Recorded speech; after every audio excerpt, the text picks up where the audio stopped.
Welcome to the Timeline Protectors, where we delve into the enigmatic and the unexplained, bringing you closer to the phenomena that defy logic and challenge our understanding of reality. In this episode, we journey to the serene lavender fields of Valensole, France, to uncover the remarkable tale of a humble farmer who encountered something truly otherworldly.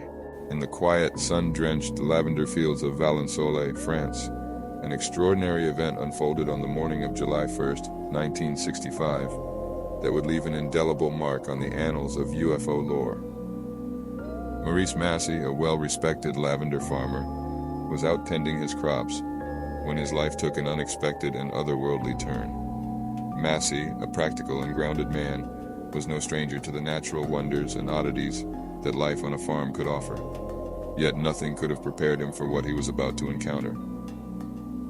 As he worked, a strange, high-pitched whistling noise pierced the tranquil air, drawing his attention to a nearby field. There he saw something that defied all logic and explanation. A large, egg-shaped craft, unlike anything he had ever seen, had landed amongst his lavender rows. His initial thought was that it might be a helicopter in trouble, but as he approached, the true strangeness of the situation became apparent. The craft was metallic, about the size of a small car, and rested on 6 spindly legs. It was unlike any conventional aircraft Masse had ever seen, a fact that made his heart pound with both fear and curiosity. Near the craft stood 2 small humanoid figures. They were roughly 4 feet tall, with large bulbous heads and almond-shaped eyes that glistened with an unsettling intelligence. Their bodies were thin and covered in tight-fitting, grayish suits that seemed to shimmer in the sunlight. Masse was close enough to observe these details with startling clarity, and he was rooted to the spot, caught between the urge to flee and the compulsion to know more. The figures appeared to be communicating with each other in a series of high-pitched sounds and gestures, seemingly oblivious to Masse's presence at first. Then one of them noticed him and pointed. The other turned, and together they fixed their large, unblinking eyes on the stunned farmer. At that moment, Masse felt an overwhelming sense of paralysis, as if an invisible force was holding him in place. He could only watch as one of the beings raised a small, tubular device and pointed it at him.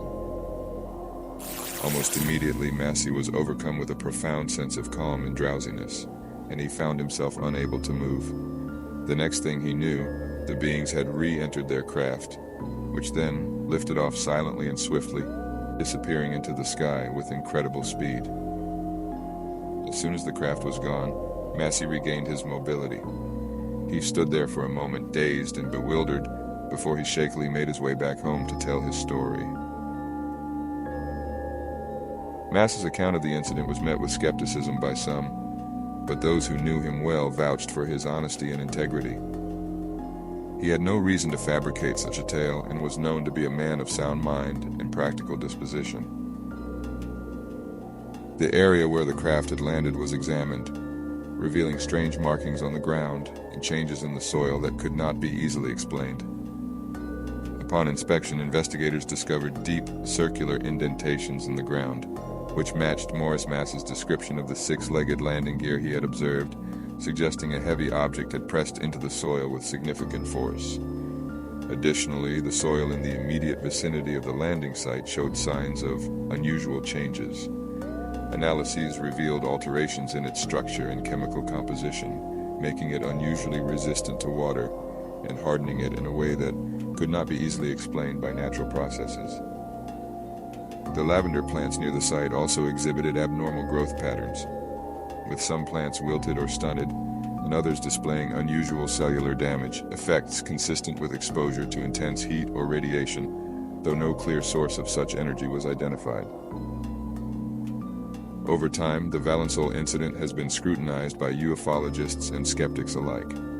Some have tried to explain it away as a hallucination or a hoax, but Masse's consistent and detailed recounting of the event, along with physical evidence at the site, has kept the story alive in UFO circles.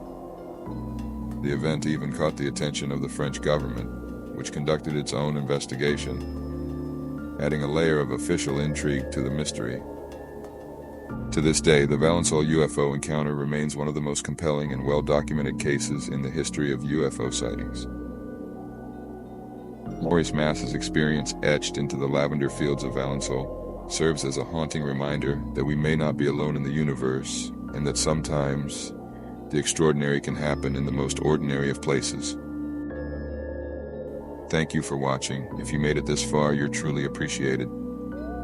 Don't forget to like, share, and subscribe. Until next time.